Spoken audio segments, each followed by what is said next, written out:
कुंडली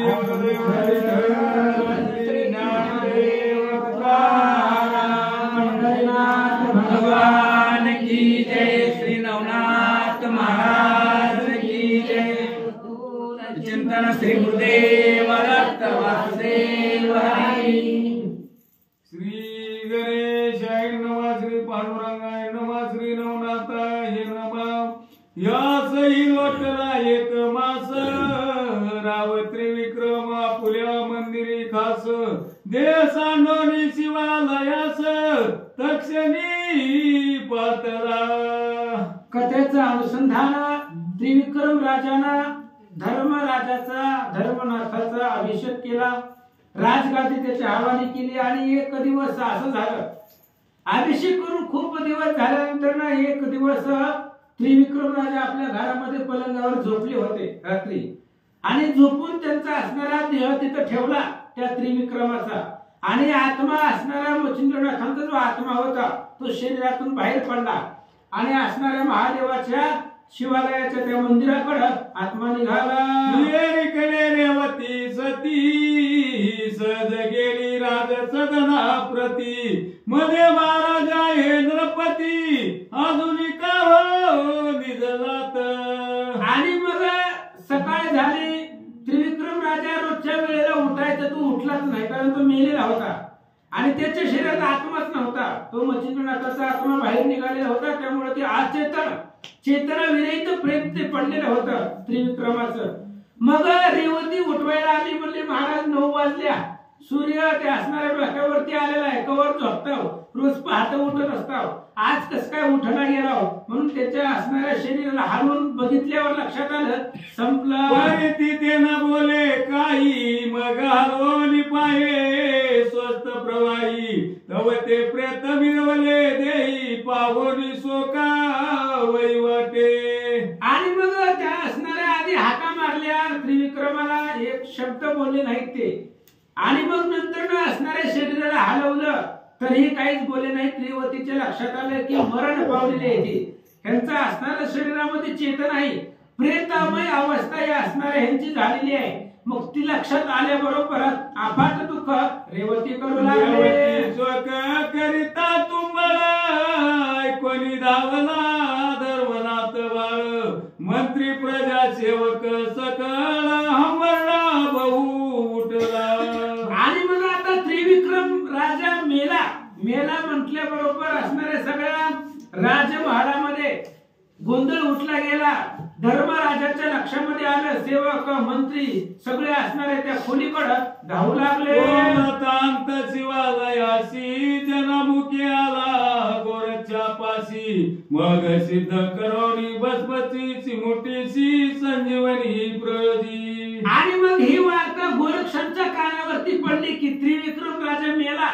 ही गोष्ट कानावर पडल्याबरोबर ती कैलासहून आणलेलं जे गठुडं होतं त्या प्रेताचं, त्याचे असणारे तुकडे केलेले शरीराचं जे गठुडं आणलेलं होतं ती उघडलं आणि त्याचे असणारे मांस हाड सगळे अवयव एकमेकाला जोडून त्याच्यावरती संजीवनी मंत्राचा प्रयोग महाराज संगीन झाला त्वरित संगीन होता मच्छिंद्रनाथ समय पावला गावया। आणि इकडे असणाऱ्या गोरक्षनाथांनी त्या शिवालयामध्ये महादेवाच्या मंदिरामध्ये जे काही मच्छिंद्रनाथांचं असणारं प्रेत होतं एक असणारे अवयव जोडले गेले, त्याच्यामध्ये संजीवनी मंत्र म्हटला प्रयोग चालू झाला आणि त्याच संधीमध्ये मच्छिंद्रनाथाचा आत्मा बाहेर होता, त्याने शरीरात प्रवेश केला।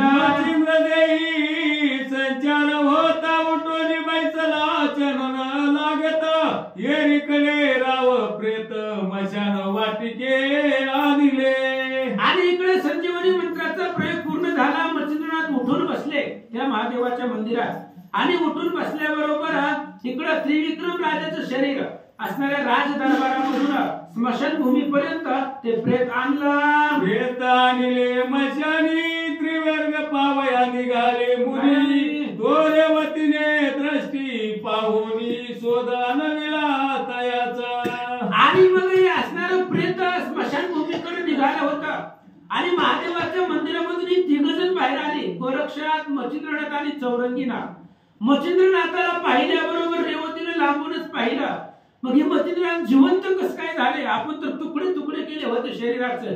मग सगळे वार्ता तिच्या तिनं असणारे शोध घेतला, लक्षामध्ये आली काय करते?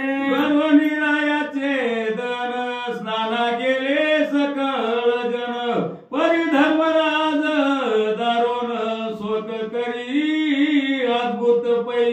मग ते असणाऱ्या स्मशानभूमीमध्ये त्रिविक्रमाला आणलं गेलं. त्याचं असणारं उत्तर क्रिया दहन क्रिया सगळी पूर्ण केली. सगळेजण आपापल्या घरी गेले. घरी गेल्याबरोबर गरम पाण्यानं आंघोळ्या केल्या, निघून गेली सगळेजण माती करून आपापल्या घरी. पण धर्मराज जो होता असणारा तो अतिशय दुःख करू लागला. अफाट असणाऱ्या त्या त्रिविक्रम राजामुळं रडू लागला. शोक करी तरी कैसा सोडोनी प्राणाचा भरोसा लोक बोधिता नाही भाषा रंबळतासे आक्रोशे. आणि एवढं दुःख तो असणारा धर्मराज करू लागला आपल्या वडिलांसाठी. लोकांनी सांगायचा प्रयत्न केला, समजवण्याचा प्रयत्न केला, बाबा गेलं ते गेलं, माघारी येत नसतंय. पण लोकांचं ऐकतच नव्हता की मला जगायचंच नाही. वडिलांच्या पाठीमागं त्याला मरावं वाटत होतं. एवढं अफाट दुःख, देहाची आशा सोडून तो असणारा दुःख त्या त्रिविक्रमासाठी करू लागला. क्रिया झाली उपरी नराये रुदन तयाचे परी अन्न पाणी वर दोन्ही शरीरी प्राण देऊ म्हणतसे. आणि मग सगळी उत्तर क्रिया झाली. 10वा 12वा 13वा झालं. सगळं झाल्यानंतर तरी सुद्धा हे असणाऱ्या धर्मनाथाचं धर्मराजाचं रुदन जी होतं, रडण जी होतं, कमीच होत नव्हतं. लोक येत होते, सांगत होते, समजावत होते, तरी सुद्धा मेले नाही परतून. मेलेलं माघारी येत नाही. जर आले असते तर ठाव नसता उर्विशी. तर मेले जर माघारी आला असतं तर पृथ्वीवर जागा पुरली असती का पाय ठेवाय तरी. म्हणून मेलेलं माघारी येत नाही, रडू नको. पण तो ऐकत नव्हता. अफाट दुःख वाटू लागला. मग मायेचा महात्यंत त्याते देवानी परम एकांतात म्हणे बाळा शोक का व्यर्थ पितया करिता करीतोशी. मग आईनं बघितलं, रेवतीनं खूप दुःख तो असणारा धर्मराज करत होता वडिलांसाठी. आईचा मोह आहे, प्रेम आहे. आणि रेवती जवळ आली. रेवतीने सांगितलं बाळा वडिलांसाठी एवढं रडतोय पण रडू नको, कारण तुझे वडील आता अमर आहे, ते त्यांना कधीच मरण नाही असं ते सांगू लागले. आता बाळा तुझा पिता चिरंजीव आहे मई वृत्त प्रत्यक्ष जाऊन शिवालाई आता निज दृष्टी विलोकी. आणि रेवतीने सांगितलं बाबा तुझा असणारा वडील जो आहे तो अमर आहे, चिरंजीव आहे, त्याला कधीच मरण नाही.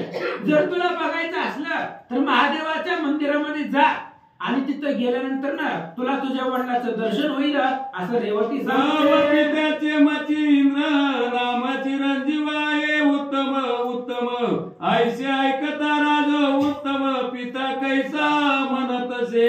रेवतीने सांगितलं ते महादेवाच्या मंदिरामध्ये जा आणि तिथं मचिंद्र नावाचा एक असणारा योगी आहे आणि तो मचिंद्र तुझा वडील आहे असं रेवती बोलल्यानंतर धर्मराजाने विचारलं ते वडील आम्हाला कसे काय लागतात सांगा. मग प्रवेशादी सकळ वार्ता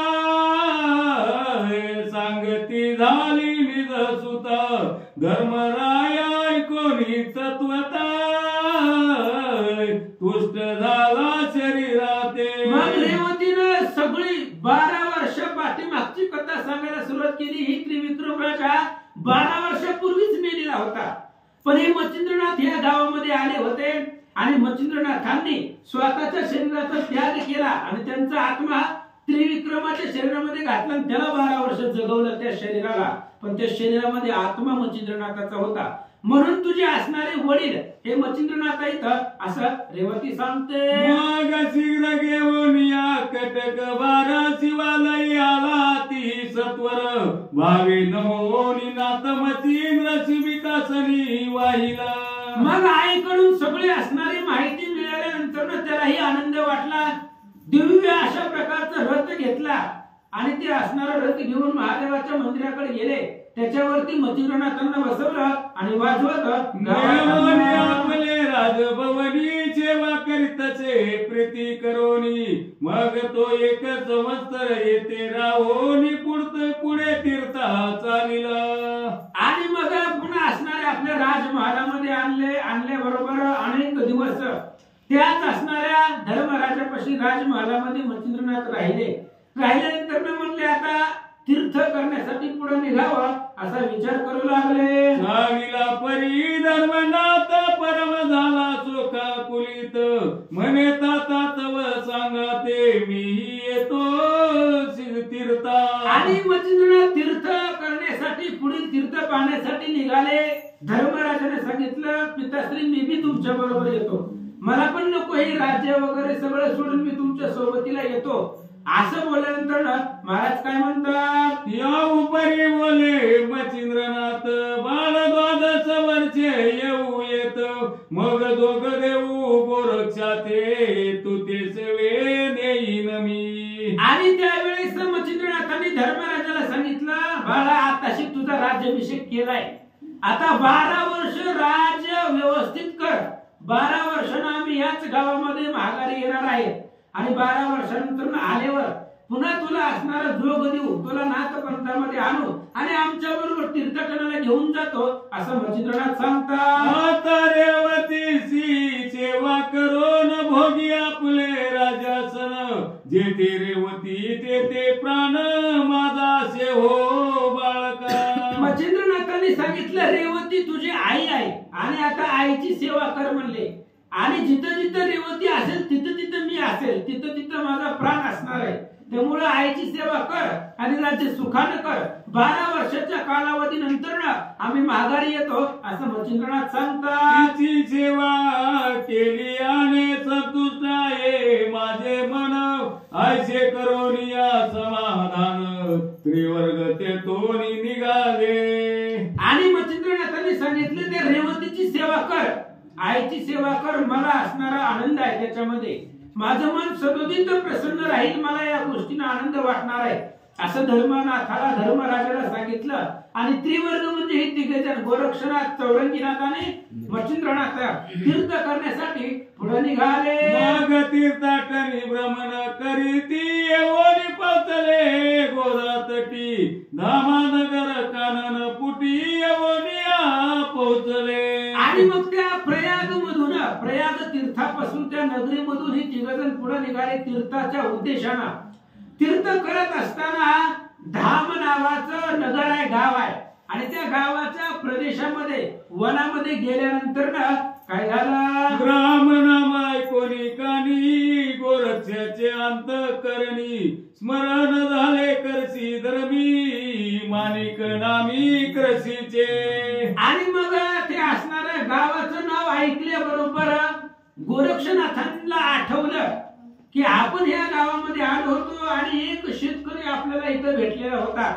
मग त्या शेतकऱ्याचं स्मरण गोरक्षनाथाला झालं, आठवलं की बाबा इथे एक शेतकरी होता, आपण त्याच्यापाशी जेवण केलेलं होतं पण ते आपलं नीट बोलत नव्हतं, वाकडे तिकडे उत्तर देत होता. म्हणले जाऊ दे असू द्या, आपण जे सांगितलंय त्यानं ते केलंय का नाही बघावं अशी इच्छा वाटू लागले. मग मच्छिंद्रा ते सांगे समजत अडभंग भेटला एक तेत मी प्रसन्न होता फुले चित्ते काही वरण घेतो. आणि गोरक्षनाथांनी मच्छिंद्रनाथाला सांगितलं महाराज या गावामध्ये एक शेतकरी भेटला होता, मी चाललो होतो असंच असणारा भूक लागली म्हणून त्याच्यापाशी गेलो पण ती आडभंग होता, अज्ञानी होता, ज्ञान त्याच्यापाशी परिपूर्णता नव्हतं.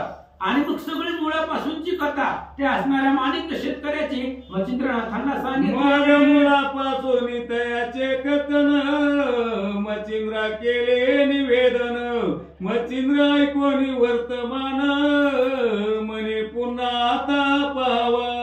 आणि मग मुळापासून त्या असणाऱ्या माणिक शेतकऱ्याची सगळी कथा गोरक्षनाथांनी मच्छिंद्रनाथाला सांगितली.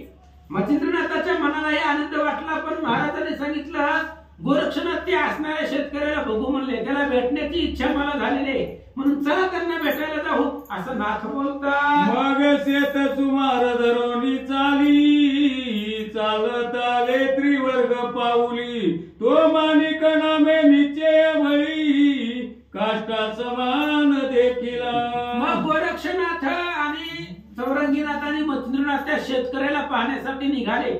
मग त्याच्या शेताचा मार्ग धरून तिघजण निघाले निघाल्याबरोबर असणाऱ्या शेतामध्ये त्या माणिक शेतकऱ्याला पाहिलं, एका जागेवर उभा आहे, सगळं शरीर वाळून गेलेलं आहे, डोक्यावरती ती मौळी ठेवलेली ती तशीच होती, त्यानं हालणं पिलणं सगळं हालणं जागेवरच बंद केलेलं होतं आणि लाकडासारखा झालेला होता, कृश शरीर झालेलं होतं. अशी अवस्था पाहिली. मौळी विराजे वेष्टन बाबऱ्या रोळती मई करण नके दुळमट गेली होन मांस दिसेना तिळवरी. आणि मग डोक्यावरती ती असणार वेटण घेतलेलं मौळी घेतलेली तशीच डोक्यावरती होती, नख सगळे असणारी जुळमट होऊन गेलेली होती, अंगामध्ये मांस दिसत नव्हतं, सगळं आटून गेलेलं मांस आणि रक्त, हाड फक्त त्या ठिकाणी शरीरावरती दिसत होती. अशा प्रकारची अवस्था त्या शेतकऱ्याची पाहिली. त्वचा झाली एक पोट झाले प्रष्टी स्थायिक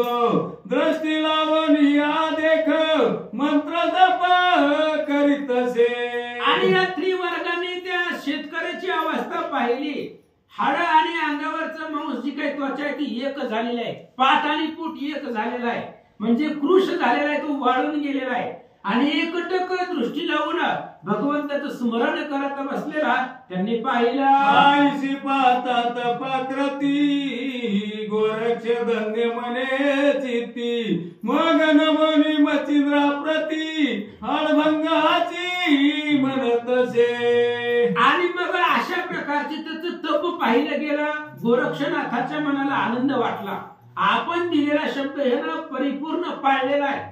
आपण काय सांगितलं होतं, मनाचे करणे उल्लंघन, जी मनामध्ये येते ती करायचं नाही आणि तिने ते केलेलं आहे.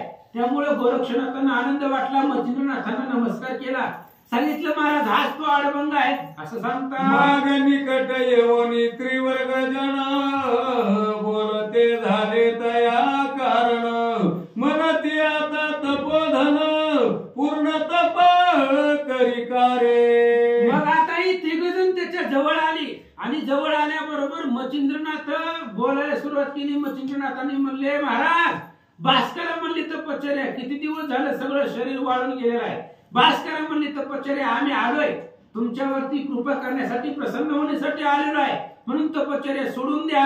असं हे तिघजण बोलल्यानंतर ते काय म्हणू लागले, वचन त्या देत तुमचे हात काय जात धरून आपुला सुद्ध पंत गमन करावे येतोनिया. मच्छिंद्रनाथांनी त्याला सांगितलं होतं भास्कर तपश्चर्या. त्याने सांगितलं, तुम्ही कोण आहेत, कुठून आला, आलेल्या रस्त्याने जावा की म्हणले, तुम्हाला काय करायचंय, तप करू ना करू तुम्हाला काय करायचंय म्हणले, तुम्ही तुमच्या रस्त्याने जावा. म्हणजे जसं जसं बोलाल त्याला उलटी प्रतिक्रिया, वाकडेपणाचं उत्तर तो शेतकरी देत होता. बोले मच्छिंद्रनाथ तया वाकडेपणे उत्तरे देतो. मग गोरक्ष म्हणे मच्छिंद्रा ते हाडभंगासे महाराजा. मग मच्छिंद्रनाथ त्याला चांगलं सांगत होते, योग्य पद्धतीने बोलत होते, पण प्रत्येक शब्दाला तू वाकडं बोलत होता. मच्छिंद्रनाथांना उलट उत्तर देत होता.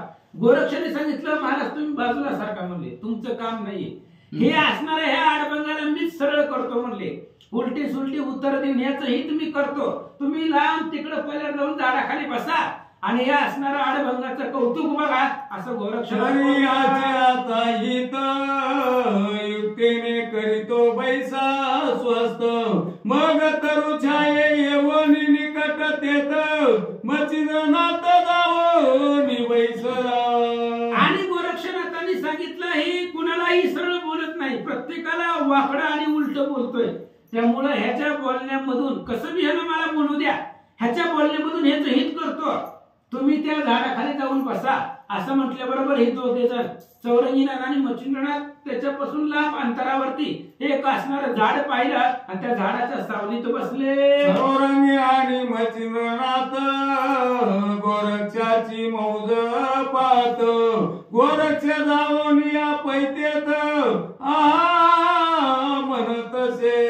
आणि दोघे जण गेले ते असणाऱ्या झाडाखाली, दोघे जण बसले, चौरंगीनाथ आणि मच्छिंद्रनाथ झाडाच्या गार सावलीमध्ये बसले आणि गोरक्षनाथांची मजा बघू लागले. आता ही गोरक्षनाथ काय करतो याच्याबरोबर.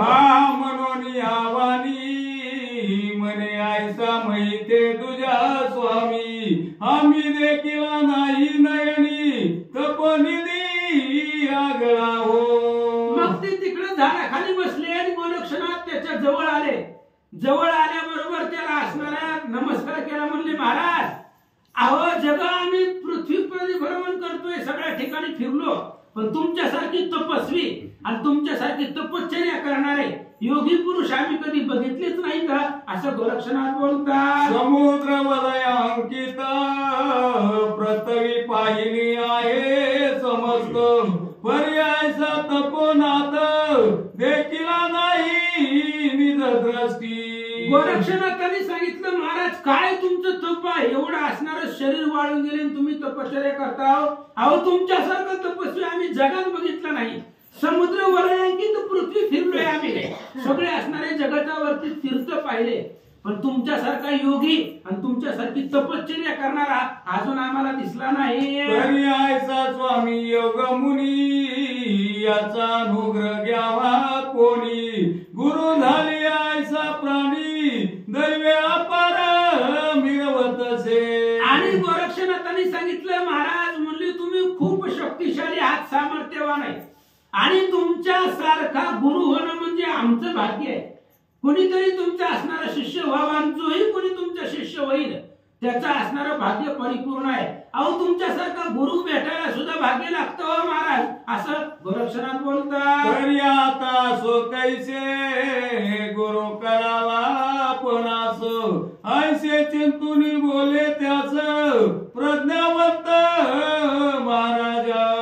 आणि मग गोरक्षनाथांनी सांगितलं, महाराज कोणीतरी तुमचे गुरु होण्यापेक्षा, तुमचा शिष्य होण्यापेक्षा मीच तुमचा शिष्य होतो. तुम्ही काय करा, माझ्या डोक्यावरती हात ठेवा आणि मला तुमचा अनुग्रह द्या, आणि तुमचा शिष्य झाल्यावर माझंही भाग्य परिपूर्ण होईल, मलाही आनंद वाटेल, आणि तुमच्यासारखा गुरु मला मिळेल, असं गोरक्षनाथ बोलतात. म्हणे स्वामी कृपा करून माझा अनुग्रही गुरु होऊन, ऐसे बोलणे ऐकून अळवंग म्हणे रायासी.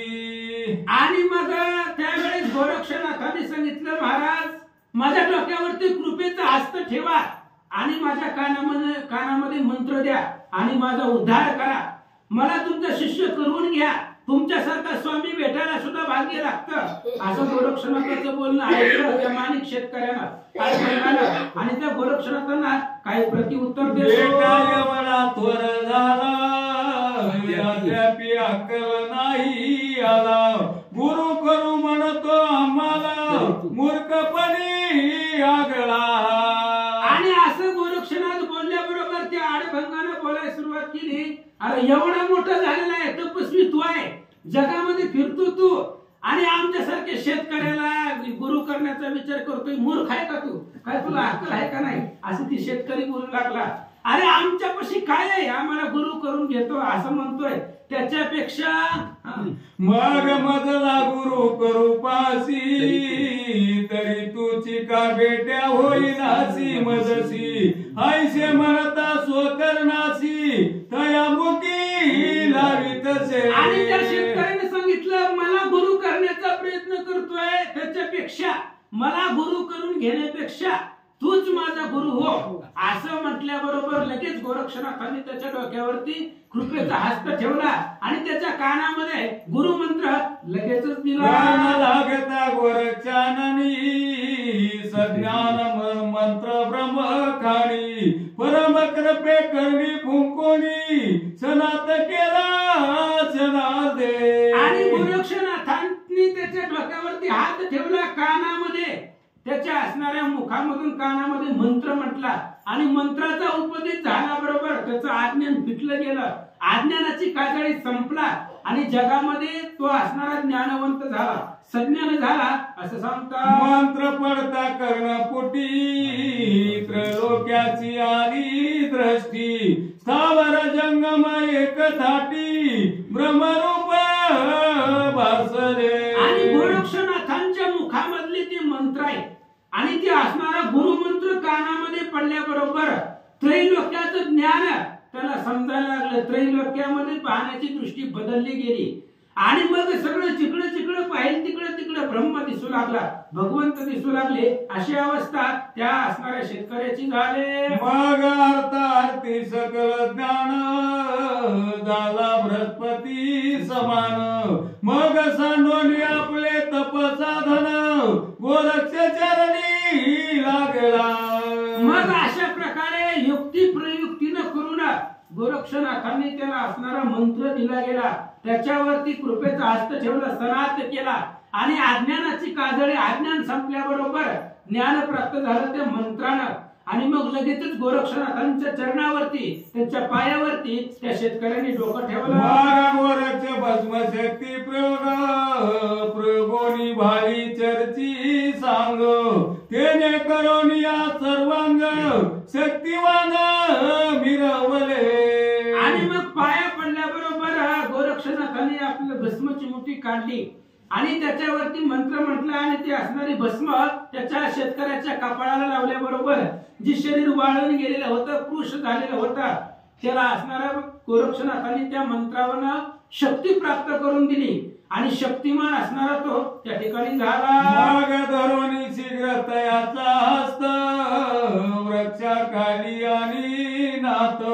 मने महाराजा कृपावंत अडभंग हाची ओळखावा.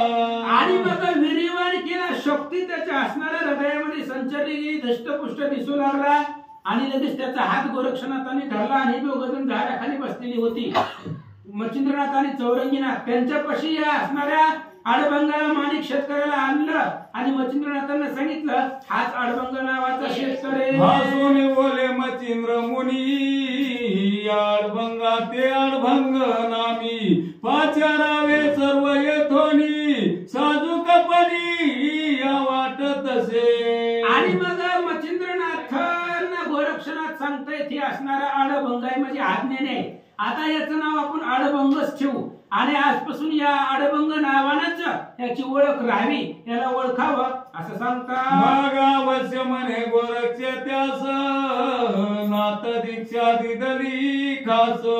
मग शीघ्र यवनी व्यासंगास तीर्थालागी जातसे. मच्छिंद्रनाथांनी सांगितल्याबरोबर गोरक्षनाथांनी सांगितलं, महाराज तुम्ही म्हणताल तसं. याचं नाव माणिक शेतकरी होतं, ते असणारं संपलं आणि आडभंग या नावानं त्याला आजपासून ओळखलं जाईल. म्हणून आता पुढं चौघजण, हे तिघजण आहे, नवीन आडभंग चौघजण तीर्थ करण्यासाठी पुढे निघाले. मार्गी जाता सद्विदेशी सकळ तेव्हा पूर्ण अभ्यासी. आपल्या समान शस्त्रास्त्रेशी आडभंग तो मिरवला. मग असणाऱ्या गोरक्षनाथांनी जात असताना, तीर्थ करायला जात असताना रस्त्यामध्येच त्याला असणारे सगळे शस्त्र, अस्त्र, मंत्र, विद्या त्या आडभंगाला शिकवल्या आणि आपल्याकडे जेवढी शक्ती आहे आपल्यासारखं त्याला ज्ञान प्राप्त करून दिलं असं सांगतात. आसवायचे चारी जण द्वादश वर्षे तीर्थाटन. करोनी पुन्हा प्रयाग कारण चारी सूर्य पातले. असं म्हणले. अशा प्रकारे ही चौघे जण गोरक्षनाथ, मच्छिंद्रनाथ, चौरंगीनाथ आणि असणारी आडभंगीनाथ अशा प्रकारे चौघजण 12 वर्ष तीर्थ करत करत फिरले आणि 12 वर्षानंतर पुन्हा प्रयागला त्या धर्मराजाच्या म्हणजे त्रिविक्रम राजाची राज्य करत होता त्या असणाऱ्या प्रयाग मध्ये आले.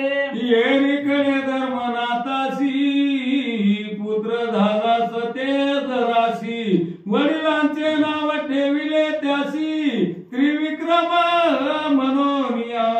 आणि इकडे 12 वर्षाच्या कालावधीमध्ये धर्मराजाला एक मुलगा झाला, अतिशय सुंदर मुलगा होता आणि वडिलांचं नाव जे होतं त्रिविक्रम, ती त्रिविक्रम नाव वडिलांचं म्हणजे त्याच्या आजोबाचं नाव त्याला ठेवलं गेलं त्या बाळाला असं सांगतात. चौघे प्राथमिक ग्रामी येता श्रुत झाले धर्मनाथ.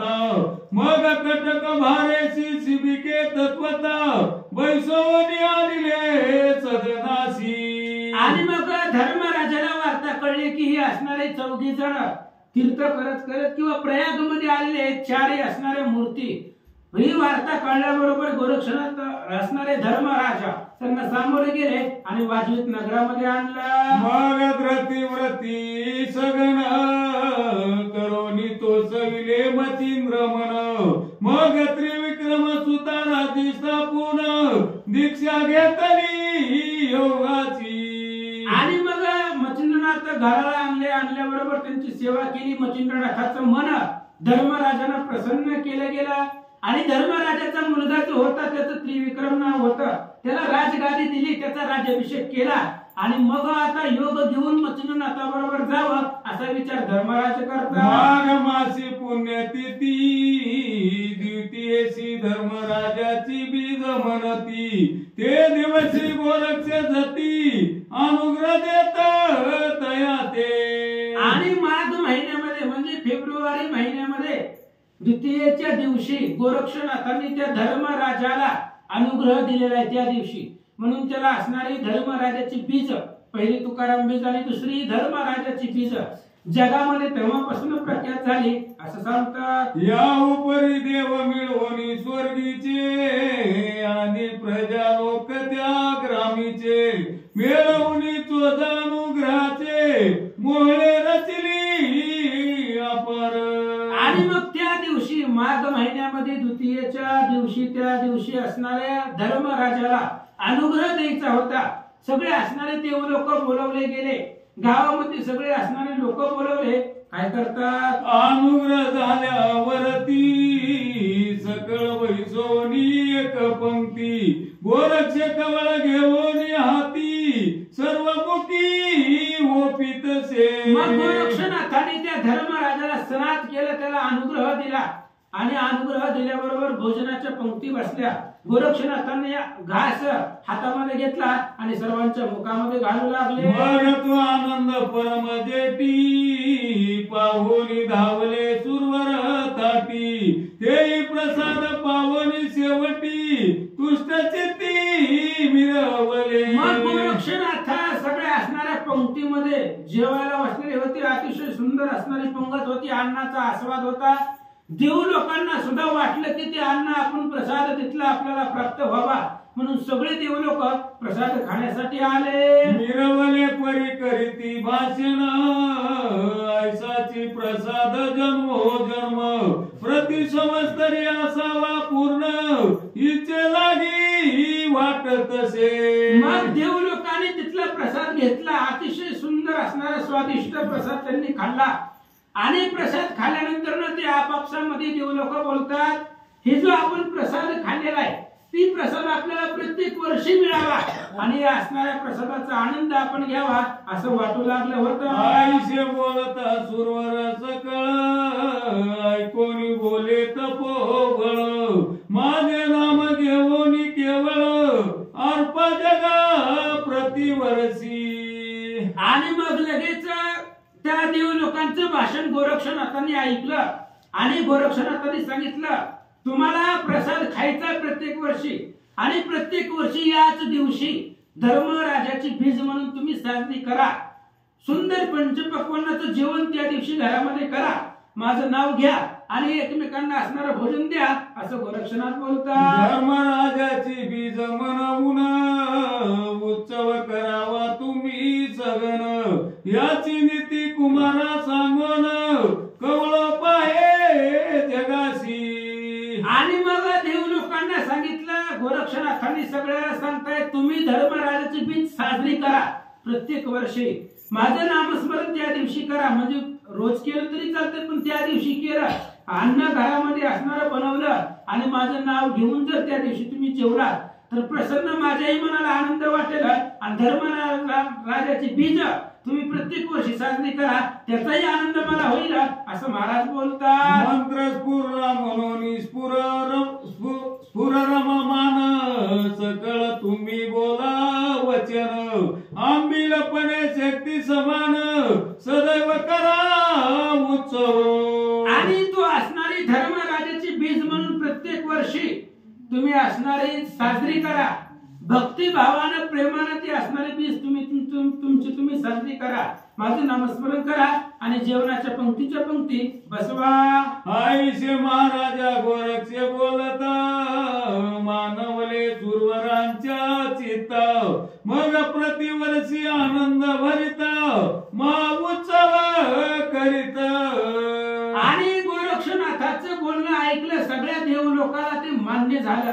सगळ्या देव लोकांनी आनंद वाटला आणि प्रत्येक वर्षी त्याच दिवशीला माघ महिन्यामध्ये धर्मराजाची बीज म्हणून तो महोत्सव साजरा करू लागले. पासून सदा सहज जगी मिरवतसे धर्मनाथाची बीज हे व्रत आचरल्या महाराज तुष्ट होतसे गोरक्ष. आणि तेव्हापासून त्या दिवशीपासून जगामध्ये धर्मनाथाची बीज म्हणून त्या दिवशीपासून जग प्रख्यात झाले आणि प्रत्येक वर्षी सगळे असणारे या पृथ्वीवरची लोक सुद्धा धर्मनाथाची बीज साजरी करू लागले आणि साजरी केल्यामुळं गोरक्षनाथांना आनंद वाटू लागला. पूर्वी किमयागार ग्रंथात स्वय बोलिला गोरक्षनाथ की बीजेचे जो आचरिला व्रत शक्ती समान पुल्या.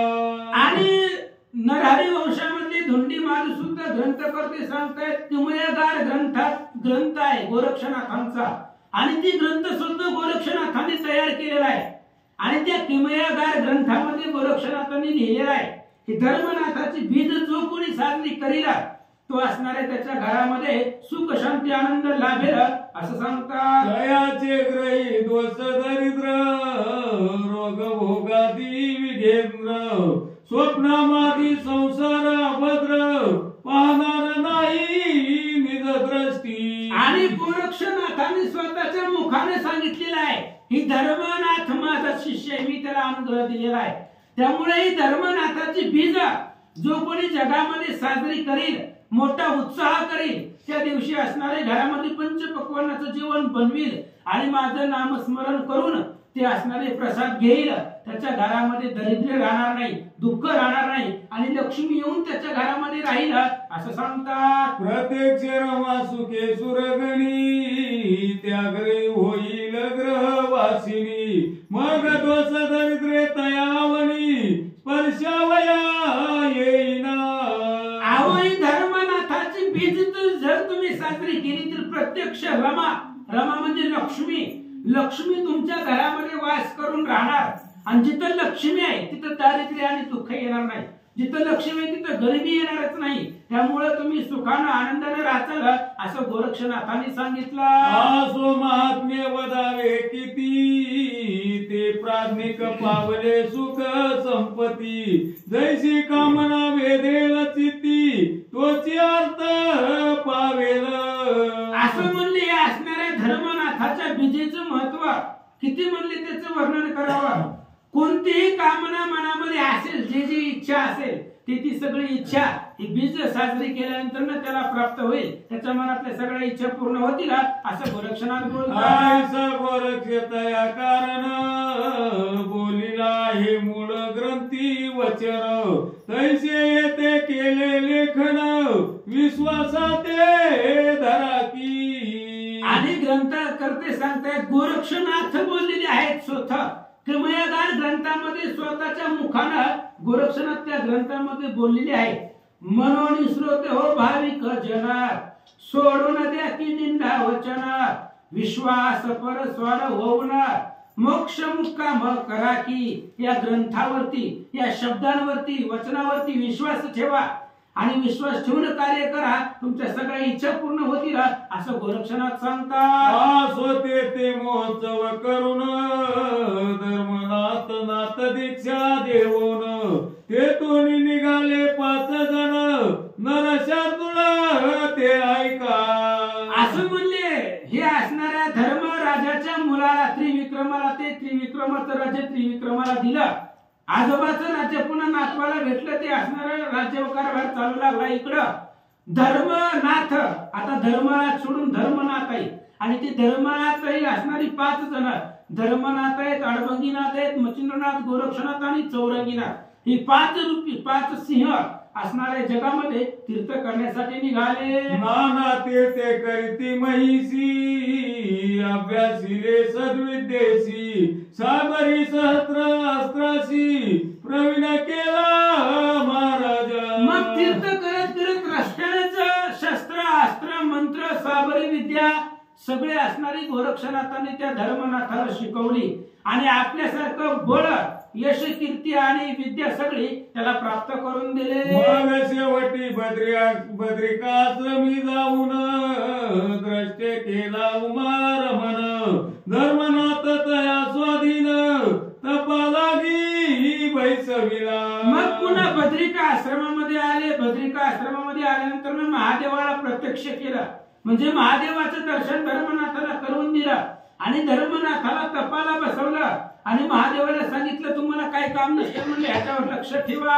12 वर्षाचा केला नियम तपा बैसला नाथ धर्म येरो तेथून या 4 जण तीर्थालागी चालिले.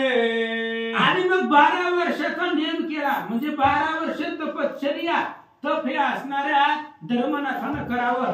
12 वर्षाच्या तपासाठी त्याला बसवलं. तेवढा नियम घालून दिला आणि 4 जण तीर्थ करायला निघाले. 12 संवत्सर तीर्थे करून पुन्हा पाहिला बद्रिकाश्रम मग तेथे मावदे अति दुर्गम बद्रिकाश्रमी मांडिले. मग पुन्हा 12 वर्षानं तीर्थ करून पुन्हा माघारी बद्रिकाश्रमामध्ये आले आणि तोपर्यंत धर्मनाथाचं जी काही तप आहे तेही परिपूर्ण झालं. मग त्या तपाचं उद्यापन किंवा या तीर्थाचं उद्यापन करणं त्याला मावन्य म्हणतात आणि तो करायला सुरुवात केली. सकल देव सुरवरा सहित पाचारुनी घेतले तेत मावने झाले पूर्ण वराते देवनी देवा गेले पै. आणि सगळ्या देव लोकांसहित देवांना पाचारण केलं. गोरक्षनाथांनी मच्छिंद्रनाथांनी त्या असणाऱ्या मावंद्याला उद्यापनाला बोलवलं. सगळ्या देव लोकांनी वरदान दिलं. धर्मनाथाला आशीर्वाद दिला आणि वर देऊन आशीर्वाद देऊन देव लोक आपापल्या स्वस्थानाला गेले. मग तो धर्मनाथ सवे घेऊन फेरी करिता तीर्थाटन आता पुढे ऐका कथन रेवण सिद्ध नाथाचे. आणि अशा पद्धतीने धर्मनाथाला सोबत घेतलं आणि आता 5 जण पुढे तीर्थ करण्यासाठी निघाले. आता पुढे असणारे तीर्थ करायला ते गेले. आता इकडं नवनाथामधील पुढचे असणारे नाथ रेवणनाथ. आणि आता रेवणनाथाचं चरित्र अतिशय सुंदर आहे. चमस नारायणाचा अवतार आहे आणि त्या चमस नारायणाचा अवतार रेवणनाथाचं चरित्र आता उद्याच्या प्रसंगामध्ये ऐका. पुंडलिक वरदारी विठ्ठल श्री ज्ञानदेव तुकाराम.